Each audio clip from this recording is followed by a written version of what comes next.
નમસ્કાર, આપ જોઈ રહ્યા છો યુટીસી ન્યૂઝ।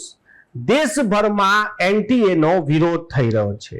નીટની પરીક્ષા કરાવતા એનટીએ સંસ્થાની સામે કાર્યવાહી થવી જોઈએ, એનટીએ બંધ થવું જોઈએ અને જે રીતે દેશભરમાં પેપર લીક અને ગેરરીતિના મામલા સામે આવ્યા છે ત્યારબાદ વિદ્યાર્થીઓના ભવિષ્ય સાથે જે ચેડા થયા છે તેને લઈને ઉગ્ર રજૂઆતો થઈ રહી છે।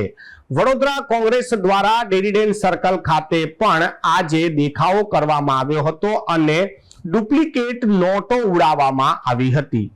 આ આંદોલન અને અનોખું આંદોલન એટલા માટે પણ કહી શકાય કે જે રીતે નીટની પરીક્ષામાં નોટો આપીને વિદ્યાર્થીઓને પાસ કરાવવામાં આવ્યા છે, આવા ગંભીર આક્ષેપ થયા છે, ત્યારે જે આ પરીક્ષાઓ લે છે એનટીએ તેને જ બેન કરવામાં આવે, તેની પર સીબીઆઈની તપાસ કરવામાં આવે તેવી માંગ સાથે આજે યુવા કોંગ્રેસ દ્વારા દેખાવ કરવામાં આવ્યો હતો અને ડુપ્લિકેટ નોટો ઉડાવવામાં આવી હતી। ડેરીડેન સર્કલ પર જ્યારે યુવા કોંગ્રેસ દ્વારા આ દેખાવ કરી રહ્યા હતા ત્યારે ત્યાં સયાજીગંજ પોલીસ પણ પહોંચી હતી। સયાજીગંજ પોલીસે આંદોલનકારીઓને પકડતા ત્યાં એક રસાકસી કે પછી ટીંગાટોળી જેવા પણ દ્રશ્યો સર્જાયા હતા।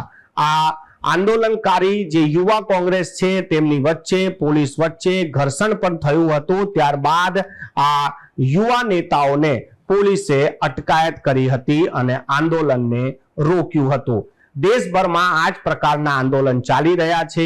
નવી તરીકેથી લોકોનું ધ્યાન એક આકર્ષિત કરવા માટે અલગ અલગ તરકીબનો ઇસ્તેમાલ કરવામાં આવી રહ્યો છે।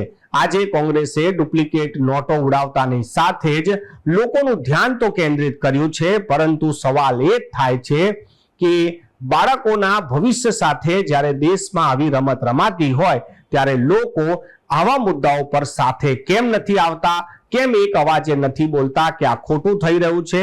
આવી રીતે બાળકોના ભવિષ્ય સાથે ચેડા ના થવા જોઈએ, કસૂરવારોને સજા થવી જોઈએ અને આવા જે એક્ઝામ લેતા હોય છે તેમની પર બેન પણ લાગવું જોઈએ।